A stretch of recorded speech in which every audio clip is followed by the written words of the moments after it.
boa tarde, boa noite, meus queridos. Hoje eu vou falar sobre o capítulo 20, os trabalhadores da última hora. Começa esse capítulo dizendo de uma parábola que diz assim: o reino dos céus é semelhante a um pai de família que saiu de madrugada a fim de assalariar trabalhadores para a sua vinha. Os últimos serão os primeiros, e os primeiros serão os últimos, porque muitos são chamados e poucos os escolhidos. Então, aqui nessa parábola fala o seguinte, que um pai de família saiu para agregar, né, os trabalhadores para a sua vinha, para trabalharem na sua vinha. Ele saiu na primeira hora, saiu na segunda, saiu na terceira, na nona, na 11ª. A 11ª foi a última hora que ele semeou trabalhadores, ou que ele captou trabalhadores para a sua vinha. Essa passagem está em Mateus, capítulo 20, itens 1 a 16. E aqui termina falando: os últimos serão os primeiros e os primeiros serão os últimos, porque muitos são chamados e poucos os escolhidos. Quem são os trabalhadores da última hora?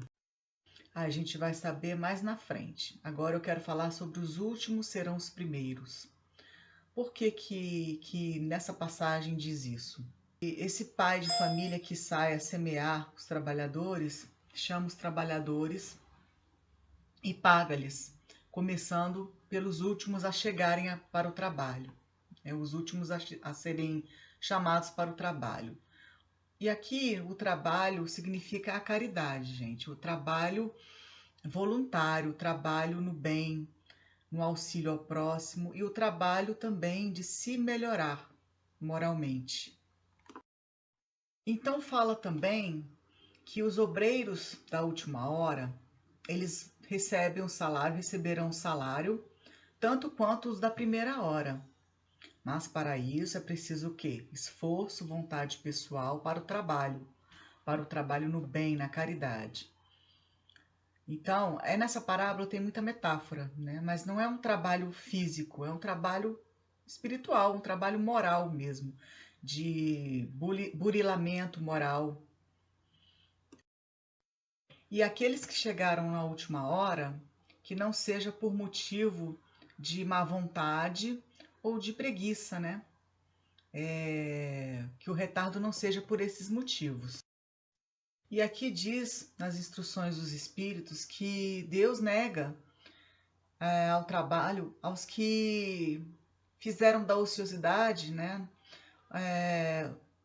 o mau uso do livre-arbítrio, usando de forma equivocada o livre-arbítrio, ou seja, espalhando desavenças, ódio, intriga, etc. E aí Deus diz assim: malbarataste o seu tempo, esqueceste o que aprendeu. Recomece então a aprender enquanto estás bem disposto, onde poderá trabalhar na minha vinha a qualquer hora do dia. Então, o que quer dizer essa passagem, né? Que todos nós viemos quando fomos chamados, né? Uns mais cedo do que os outros mais tarde. E aqui faz menção à encarnação, né? Que a gente arrasta os grilhões de outras existências, de séculos e séculos, e o Senhor, né, Deus nos chama para a sua vinha e muitas vezes a gente não quer entrar, né? A gente vira as costas para a nossa reforma íntima, para a nossa autorreflexão, para o nosso progresso moral e espiritual, não querendo entrar nessa vinha, né, para trabalhar nessa vinha. E agora, aqui diz que agora é o momento, né? São chegados os tempos da regeneração do planeta, da transformação moral da humanidade, começando sempre individualmente, né? De dentro para fora. Então, que a gente empregue bem a hora do nosso trabalho, que é agora. Então, os obreiros da primeira hora são os profetas, né? Moisés, por exemplo, e todos os outros que marcaram a marcha do progresso. E o seu legado, o legado de Moisés e de tudo, né, dos 10 mandamentos, de tudo que ele recebeu da espiritualidade maior, continuou através dos apóstolos, dos mártires e pais da igreja, os que fundaram a igreja em vários pontos do planeta naquela época. De Jerusalém, de Nazaré, da terra de Jesus, de Jerusalém, da Palestina, para o resto do planeta do Oriente e do Ocidente.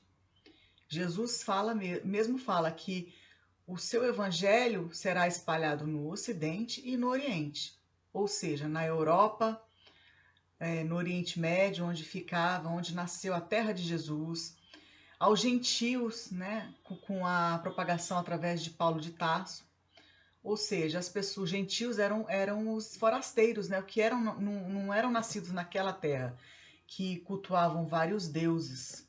Né? Primeiro Moisés e outros profetas, depois o legado através dos apóstolos, o legado de Cristo, os mártires do cristianismo e os pais da igreja, os que fundaram a igreja, Simão Pedro e outros. Depois pelos sábios e filósofos e por último, na 11ª hora, ou seja, na última hora, os espíritas. O verdadeiro espírita é aquele que aproveita o legado de Cristo, dos profetas, por exemplo, Moisés, para se melhorar e para praticar a caridade, o legado de Cristo. Porque Moisés veio recebendo os 10 mandamentos, mas aplicando aquela época de olho por olho, dente por dente. Não é? A gente sabe que naquela época as pessoas eram apedrejadas, suas mãos arrancadas, dependendo do delito, né? Do crime que cometessem. Então eles não eram, a pena não era proporcional ao delito. Um simples roubo, um simples erro a pessoa era condenada a cortar a mão ou então ser apedrejada. Não tinha a mínima tolerância na época de Moisés. Era realmente olho por olho, dente por dente, pelo Código de Hammurabi. Depois veio Jesus com um legado de amor, de caridade, de tolerância, de paciência, de brandura, de entrega, de fé raciocinada. Então, os espíritas são aqueles obreiros que aproveitam, os verdadeiros espíritas são os que aproveitam o legado de Cristo e dos que os precederam, né? Dos que vieram antes de Cristo. Muitos reencarnaram e vão continuar reencarnando